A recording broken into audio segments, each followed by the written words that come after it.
Assalamualaikum warahmatullahi wabarakatuh. Salam dan bahagia. Nama saya Reuni Rindu Aini, calon guru penggerak angkatan 11 SMP Negeri 1 Tasikmalaya, Kota Tasikmalaya, Jawa Barat. Tugas modul 1.2 koneksi antar materi. Koneksi antar materi kali ini yaitu koneksi antar materi modul 1.1 dan modul 1.2. Koneksi antar materi kali ini menggunakan model refleksi 4P. Yang pertama, peristiwa. Yang kedua, perasaan. Ketiga, pembelajaran. Dan yang keempat, penerapan ke depan. Peristiwa, momen yang paling penting atau menantang atau mencerahkan bagi saya dalam proses pembelajaran modul 1.1 hingga modul 1.2 adalah ketika menyadari bahwa proses pembelajaran wajib berpihak pada murid. Guru hanya berperan sebagai among atau fasilitator. Saya berkewajiban membimbing dan mengarahkan, mengembangkan potensi-potensi peserta didik serta tumbuh kembangnya sesuai kodrat alam maupun kodrat zaman. Dan ketika mempelajari modul 1.2, saya belajar nilai dan peran sebagai seorang guru yang harus melaksanakan pembelajaran yang berpihak pada murid, mandiri, kolaboratif, reflektif, dan inovatif.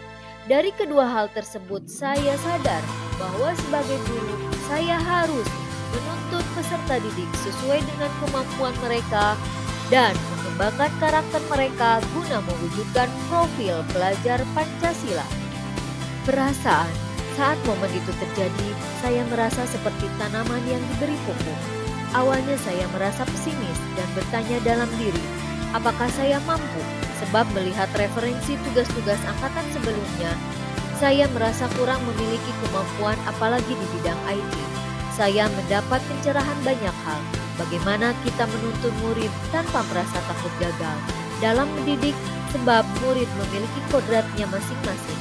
Saya tidak lagi menganggap keberhasilan dalam mendidik tidak hanya diukur dari aspek ketuntasan kognitif, tetapi diukur dari semua aspek. Saya juga merasa tertantang belajar untuk menguasai program baru seperti edit video, membuat Google Site, membuat tampilan presentasi menarik melalui Canva. Saya lebih termotivasi oleh rekan-rekan sejawat saya yang juga mengikuti PGP.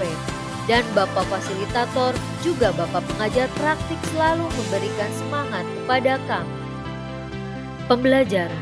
Pembelajaran yang saya dapatkan yaitu adanya perubahan mindset. Pada awalnya saya menganggap bahwa setiap murid adalah sama, sehingga saya memberikan perlakuan yang sama kepada semua murid, tanpa memikirkan kebutuhan belajarnya maupun minat dan bakatnya. Sekarang, saya berpikir bahwa murid terlahir dengan kekuatan kodratnya masing-masing. Ibaratnya, seekor ikan tidak harus mampu terbang. Maka pendidik itu tidak hanya mentransfer ilmu semata, melainkan menuntun murid agar memiliki budi pekerti yang luhur. Murid memiliki karakteristik yang beragam, kebutuhan belajar mereka juga berbeda-beda tentunya. Maka guru harus memberikan pengajarannya sesuai kebutuhan murid, sesuai kodrat alam dan kodrat zaman. Yang terakhir adalah penerapan. Rencana ke depan saya diantaranya adalah melakukan inovasi pembelajaran yang melibatkan murid untuk berperan aktif sebagai subjek serta rutin melakukan refleksi pembelajaran. Yang kedua, terus belajar sepanjang hayat, mengembangkan diri dan melakukan perubahan sederhana. Yang ketiga, berkolaborasi dengan rekan sejawat dan orang tua peserta didik. Yang keempat, rancang kegiatan yang memunculkan kemandirian dan kreativitas siswa. Demikian pemaparan tugas koneksi antar materi modul 1.1 dan modul 1.2 dari saya. Mohon maaf atas segala kekurangannya. Wassalamualaikum warahmatullahi wabarakatuh. Salam dan bahagia. Tergerak, bergerak, dan menggerakkan.